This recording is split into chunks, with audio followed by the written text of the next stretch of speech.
baterako.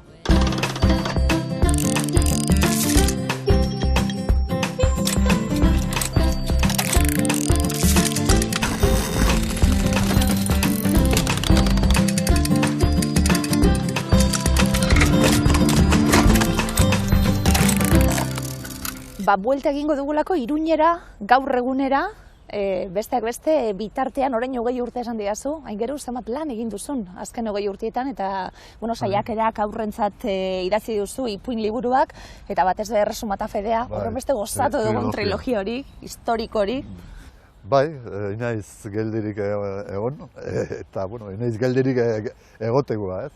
Eta bai, baina honekin banuen lagunen batek ere izan zidan, ez? Historian eta galduta ibilizara beste urtetan gero, ere filosofikerietan eta etorri gaur egungo denboretara, etorri gaur egungo garaietara, eta idatzi zerbait horren gainean. Eta, erantzuna pixka bat ere horixe izan da.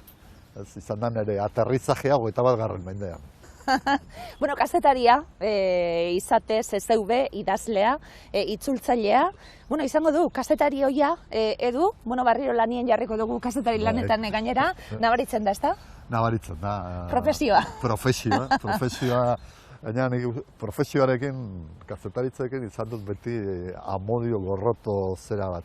Utzi nuen kazetaritza aktiboa segitzen dut gaur egun ere, zuta begile gisa. Baina, utzi zizkidana izan zen oroitzapen pila bat. Batzukonak, igual aitortzen dudana baino gehiago, ez da? Baina, beste batzuk txarrak, iruditzen zen, zera, lanbide guztiek badute beren alderdi iluna. Baina, gol kazetaritzak beste lanbide batzuk baino gehiago. Fama hala du, kazetariok, nik oraindik nire buruaz mintzatzeakoan, nik uste du kazetari gisa zera aipa dezake dela. Kazetariok ez dugu fama honik, abokatuek bezala, eta beste lanbide batzuek ez bezala. Hain zuzen ere, gizakiaren alderdi ilunekin ere muga egiten dugulako, maiz topatzen garelako zorrekin. Hori oso literarioa da. Normalean, liburuetan, inorez da mintzatzen gizakiaren alderdi argitsu ez. Edo beti horiek gelditzen dira bigarren zera batean. Azken batez iluntasuna maite dugu. Eta kazetariok ere bai. Izango du liburua gainera horrekin lotuta, gertakari latz bat, eta, bestak beste oinarria eta abiapuntua izango dana gauza askona. Kazetaritza lanbidea nola aldatu den be? Egingo diozu kiku bet horri be bai? Ikaragarri, ez du dauz ikusteko hori. Alderdi teknikoetatik hasita, baina alderdi laboraletatik ere. Nik uste duela 20 urte, 30 urte, ez dakit, kazetaritza, ez dakit, obaiki ordaindua, baina eskerronekoagoa zela gaur egun baino. Eta gaur egun, hori nik uste, bai aktiboan dauden kazetariek ere, ipatzen dutela, lanbideak ere, gainbera moduko bat edo izan duela. Eduk berak bere azalean biziko duena. Bestak beste, Ricardo Arregi kazetaritza saria be jasotakue, Euskal Literatur saria be bai, aingeru, izan handia da zuri, Euskal letretan. Ez dakit handia. Ez dakit nik ez dut nire burua. Alakotzat, baina, ez dakit, egia da, aipatua bederen bana izela, eta irakurria, neurri batean, nik ez dakitzen bat irakurria haunitzela guti ditudan, baina ditudanak fidelak dira, oso fidelak, eta gaina oso eskerronekoak, batzuetan behintzat adierazi egin izan dira. Irakurle honak eta lagun honak be bai, norbatuko zaigu gero, elkarrezketara? Bai, Santi Leone idazlea, Iruin semea da, nire zalakoa. Aspaldi ezagutzen dut, buruz buru, eta baita bere idazlanetatik, ez? Eta orain arte saiogile gisa aritu da, kazetaritzan ere zutabeak egin izan ditu, kolaborazioak egin izan ditu, niretzat oso libertigarriak gehienak, eta betidanik asko estimatu izan dizkionak. Twitteroa ere izan da, Twittero gainera kaineroa. Eta alderdi horrek ere ekarri izan dizkio, igual, disgustoren batzuk. Baina, estrenatu berri da fikziogile gisa. Ipuin liburu bat atera du, Listor mutanteak, oso izenburu polita da, iradokitzailea guztiz, eta zera, eta benetan niri gustatu zaita haren liburua, eta, bueno, erretzaile damutuen konpainiak, nik uste ere, listor mutanteak ere behar ditula gaur, eta haren liburua zeren mintzatzeko aukera polita izan daitekela. Edu ohartu berria da. Beldurrak ergel itxura eranzten dio aurpegian. Ez ergel garbiarena, ez seko ergelarena. Bai ergelkeriaren maldan maila bihurri desente igo dituen gizasemearena. Aingeru, erretzaile damutuen konpainiako kide izango da Edu novela honetan? Bai, rock and roll, nire azken liburuan lagunik gabe utzi nuen Edu, denak hilzizkiolako, eta ustot bizirik gelditzen zen bakarra kartzelara joan zelako. Orduan, halako lagun arte berri bat, eta lagun arte berri horretan nolabait ere kidetzen dituena da erretzaile izanak direla denak. Eta ez bakarrik izanak, baizik eta nolabait ere damutuak. Erretzaile hitz hori ere, modu bat baino gehiagotan ere uler daiteke euskaraz, ez da bakarrik erretzen zuena, fumatzen zuena alegia. Baizik eta, erretzaile izateko mota bat baino gehiago dago, eta liburuan agertzen dienak olakoak dira.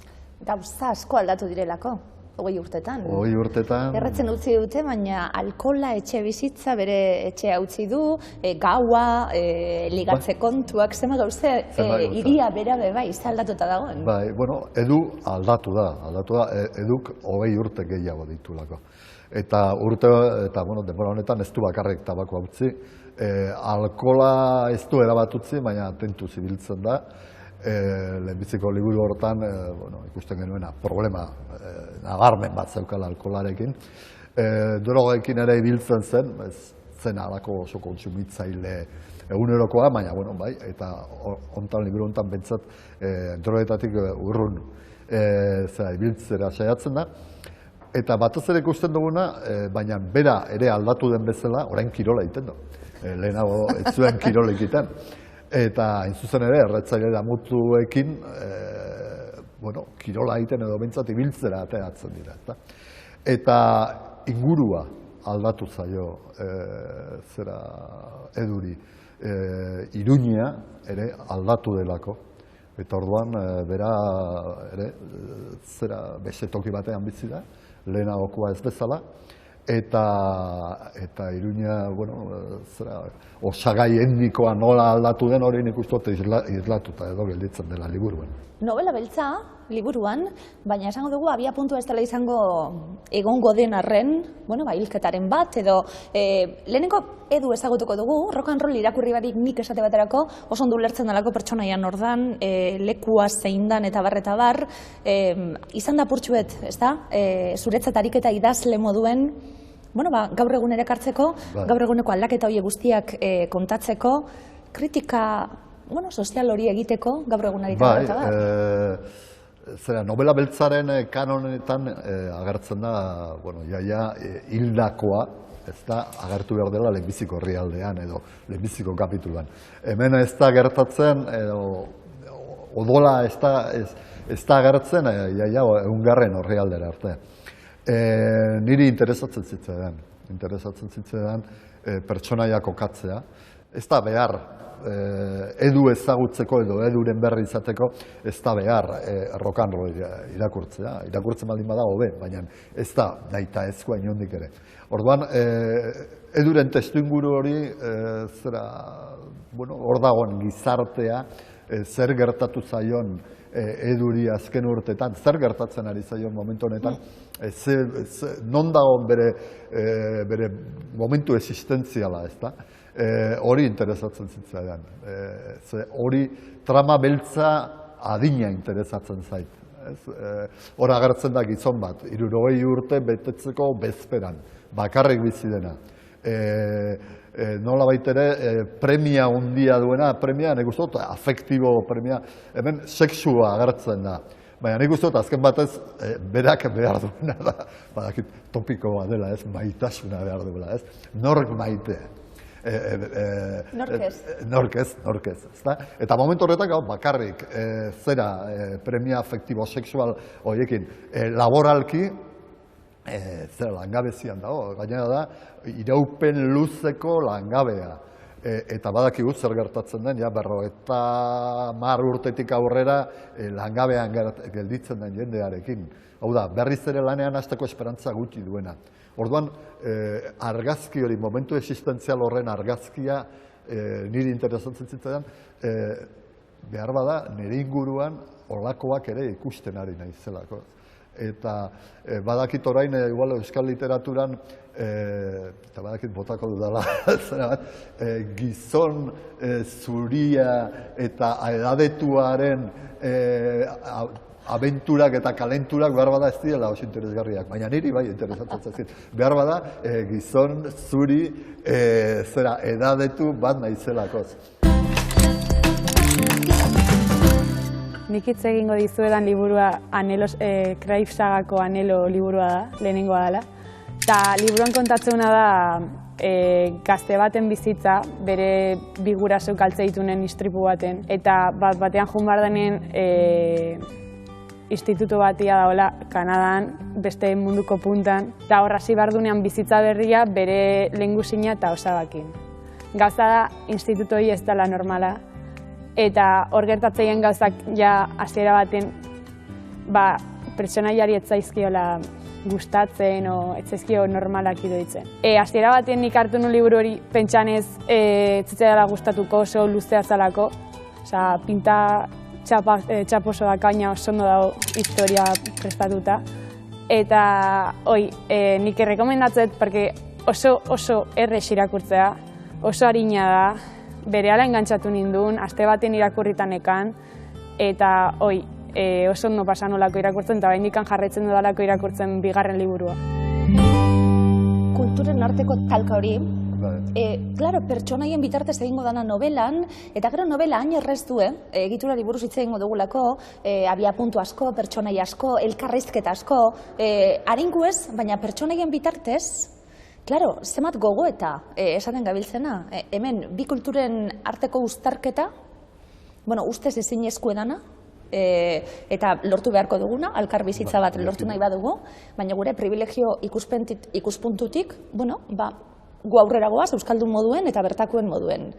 Hemen badau pertsona iran bat edo beste, bere kultura horretatik askatu nahi duena, bertaratu nahi duena, pertsonaien bitartez eta historioen bitartez zer errezadan irakurlarentzat bai barneratziek eska horiek guztiak?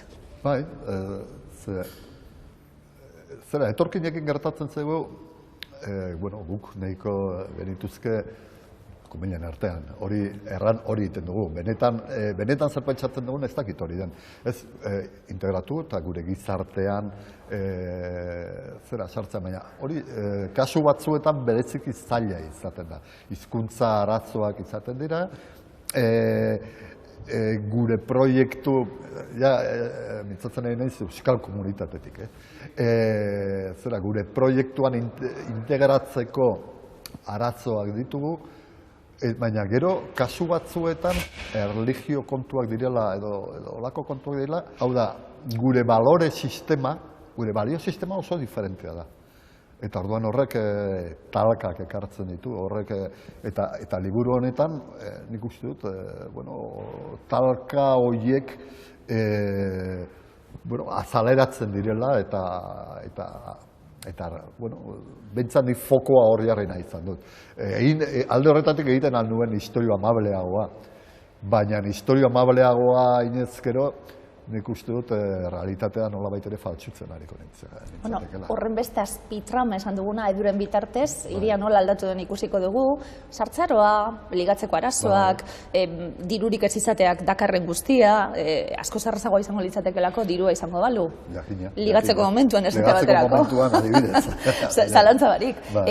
Familia berriak, euskalduntasuna, azpitrama asko, baina esan duguna, bere lana, Navarra Telebizionen, horrengoen geratuko nahi, 5 minutu neue bai ikusten, aber programazioa. Ez dakitango, nola, ematen dudan irudia, ez dakit sobera gustatuko zailan, baina, nire nahiago nuen benetako izen bat erabiltzea.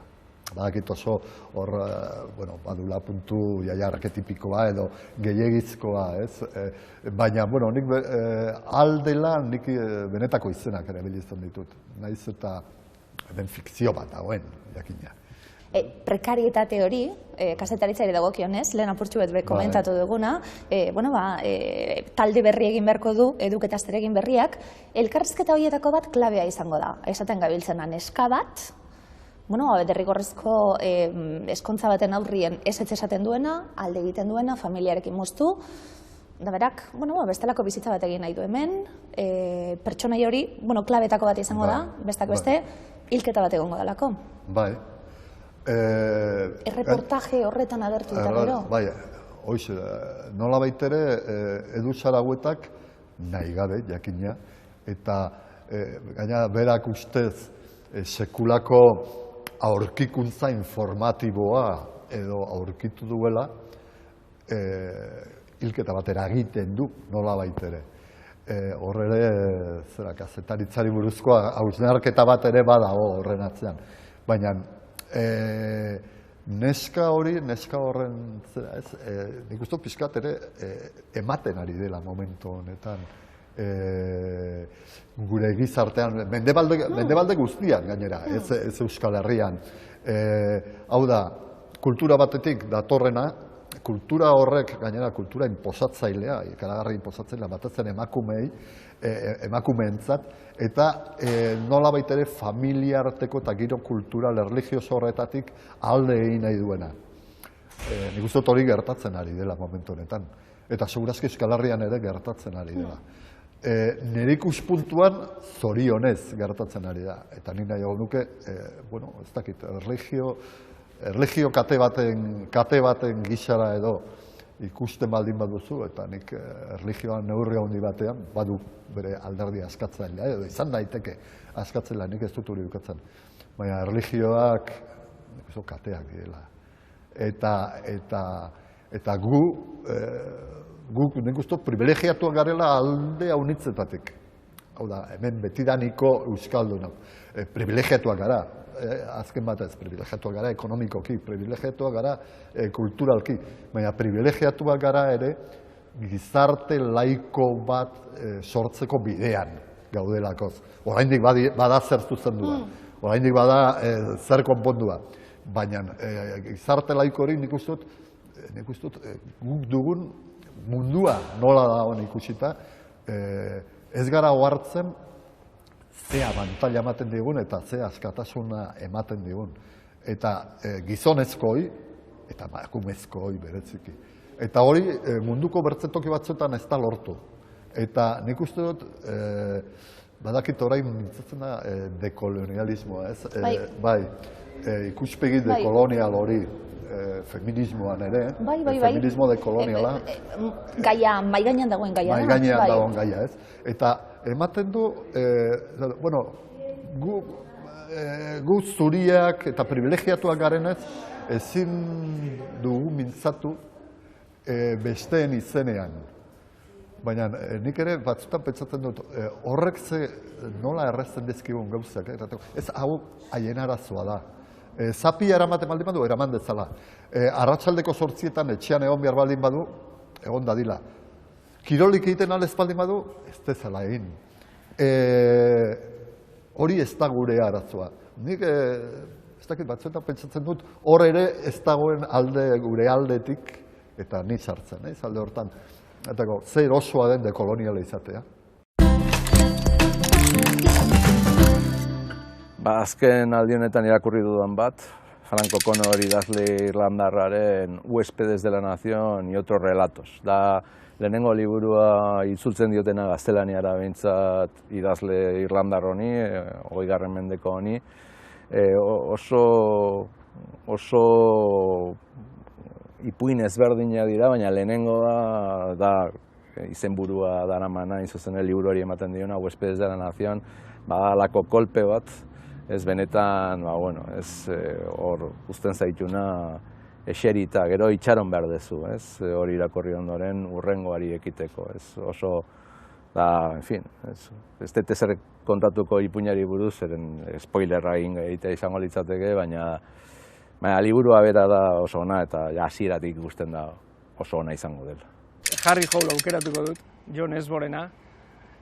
Baditu makine bat historia liburutxo eta pertsonaia gogorra, harreman pertsonaletan eta zakarra, alkoholarekin arazoak dituena, ez da akaso txintxo kakotxartean irudikatzen dugun pertsona horietakoa, da justu akaso kontrakoa, baina gorroto ditu berak gaizkileak eta bar, eta oso bere inguruan dena da trumoi bat bezala, baina gero ikerketak eta nola egiten dituen, eta nik uste pertsonaia indartsua dela. Ekine Izagirreren alde erantzira nabil poema liburua, iraultza mota desberdinetaz sortutako poemak biltzeitulako bertan. Naiz inorena. Ez dut inor aukeratu nahi. Ez dut inork ni hautatzerik nahi.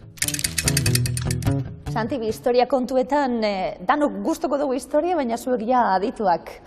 Historia ezagutu behar ere, gaur egun gertatzen ari dena ulertzeko bai, ezta? Bai, eta historia ikasi genuen Aingeruren trilogiarekin, baina hori gaur ere ze gertatzen ari den ezagutzeko edo jakiteko, novela bere primeran heldu da eta interesgarria da. Baina bai, gaur egun gertatzen ari dena konbenigarria da batzuetan, iraganari begiratzea bai.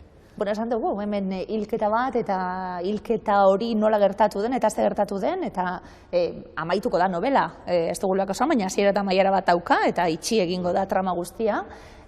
Baina aldaketa be izan lehike, ez da?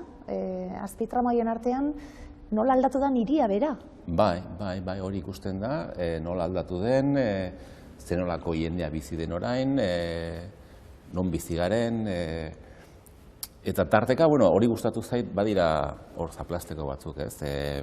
Hemengo telebista baten potreta ere ez da oso gozoa, edo baten hor arduradunaren potreta ez da bereziki gozoa.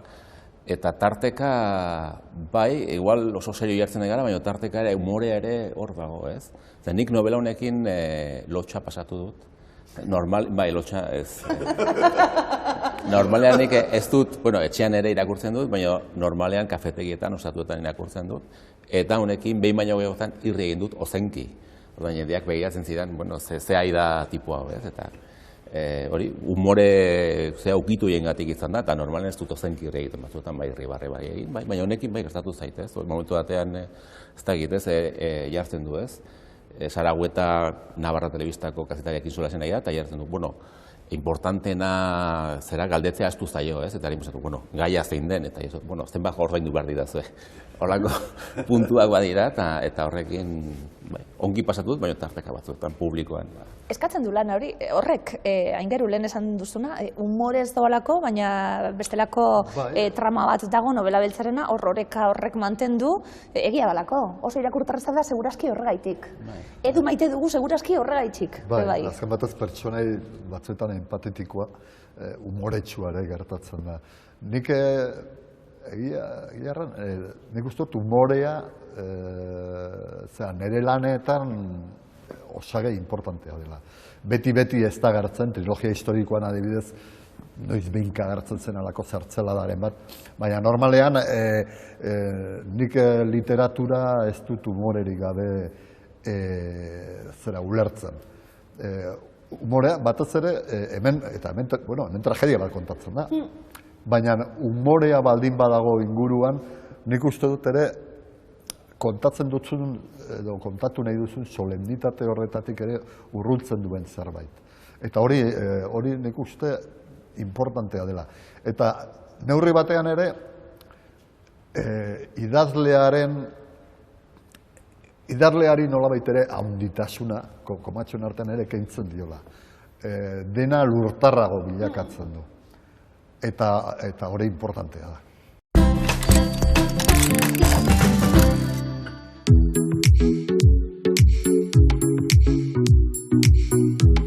Jende likidoa nire harrienena.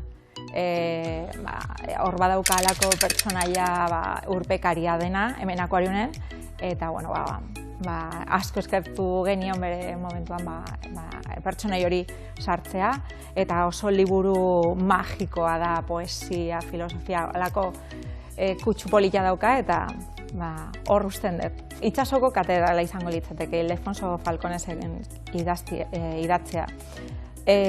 Batez ere, nik asko maitatzen dudan hiri baten historia kontatzen duelako, eta garai hori pila gustatzen zaidalako berez. Momentu honetan irakurtzen nahi naizen liburua, Violeta, Isabel Allendeko liburua da. Isabel Allende bediranik gustatu izan zait idazle bezala, magia puntu hori daukalako eta bere idazteko era ere pila gustatu zaidalako beti. Euskadiko urak aukeratuko nuke.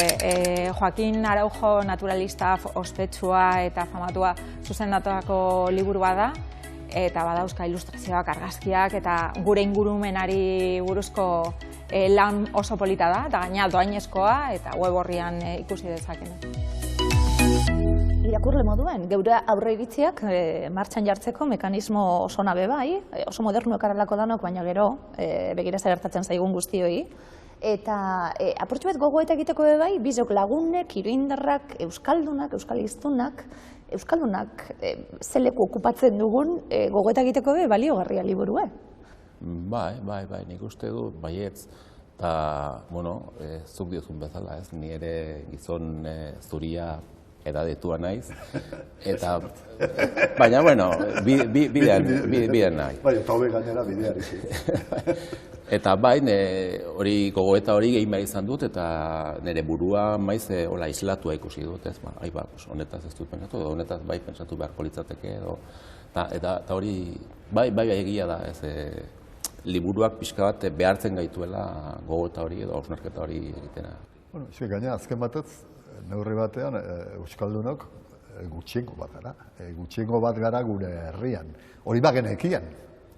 Baina orain nik uste dut, zera gure errealitate berri horri begiratuta gehiago hartzeko edo modu, ez dakit modu mingarriagoan edo modu errealistagoan, eta igual modu gozoagoan hortaz ohartzeko bide bat, baina zerbait erakusten du liburuak. Eta, gero igual horretatik norbaitek gogoeta egiten baldin badu, eta orduan, nik orduan, nik olakorik ez dut aipatzen, hori behar bada, irakurleak atera beharreko ondorioak dira. Bai, ez, liburuaren lana ez da erantzunak ematea. Galderak edo igual argazkiak. Batzuetan argazkiak egitea normalean gure eguneroko zera hortan guk azken baten bakoitza baditugu gure lagunarteak, gure zera, gure lana, eta behar bada eskara hartzen errealitateak dituen puntu itxu horietaz. Eta puntu itxu horiei, argazki batzuk ateratzen dizkiet. Bertze gauza bada, argazki zuzenak izatea, belatuak egotea, igual eguzkia sartu zaia eta euskalo zer ikusten den, baina, hor dago. Maite zaitut, Ane. Maite zaitut, mire. Geldi mundu guztia, hau lapurreta bada. Dena bildu duzu, mire. Dena bildu dut, Ane. Korri, polizia, alde egin behar dugu. Mire, zer egiten ari zara. Nora zoaz, enazazuz hemen. Mire. Traitorea!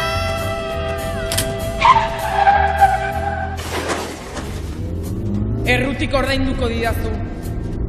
Biok elkarrekin alde egingo genuela, maiten induzula, ja. Arrato izikin monde justuri suge gorria. Arrapatuko zaitut eta ordua. Joder, nola izan naiteka hain despistatua? Beti joateko eta inoiz ez iristeko. Oraingoen bai, zein egin nuen, oraingoen bai joango nintzela hilbeltzara. Eta loseko geratzen naiz, joder! Astean zehar liburu aurkezpenetara joango nintzela, eta azkenean, kala. Gaur ere berandu, baina filme beltza ikustera bai ala bai iritsi behar dut. Tira, biharko Baskaria behintzat ez du galduko. Baskaria, liburu aurkezpenak eta susmagarrien gauak. Hoiek bai. Kaka, non utzi dut Baskariko tiketa? Ostia! Itzalita ditut eta argiak!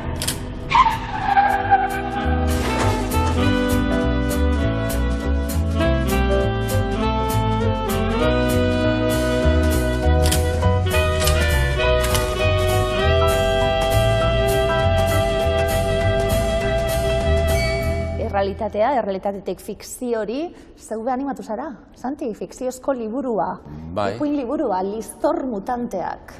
Bai, bueno, aspalditik, bai, idatzi nahianen bilen, eta azkenean, orai edo inoiz ez. Eta bai, prozesu luze baten ondorioa izan zen, eta hor dago.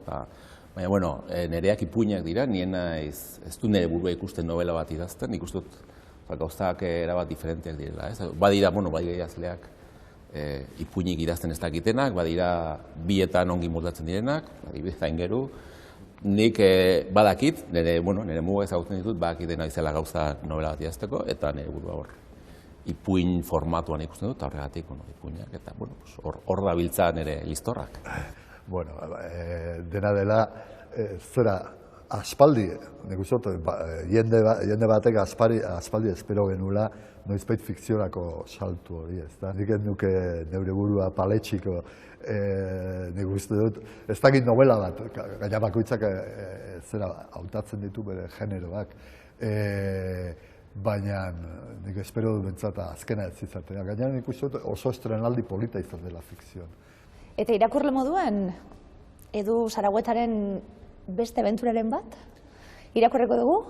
Edu Zaragoeta momentuz ozkailura itzuli da. Baina nik uste berriz aterako dudala. Orain, badu tentazio, orain idazten nahi naiz, eta, ez dakite, primizia. Idazten, bertzen novela bat, idazten hasi naiz.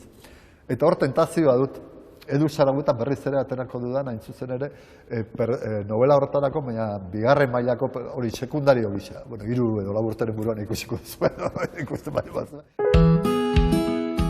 Memoria eta elezaharrak nahaztuta, herriminaren eta etxeratzearen inguruko novela.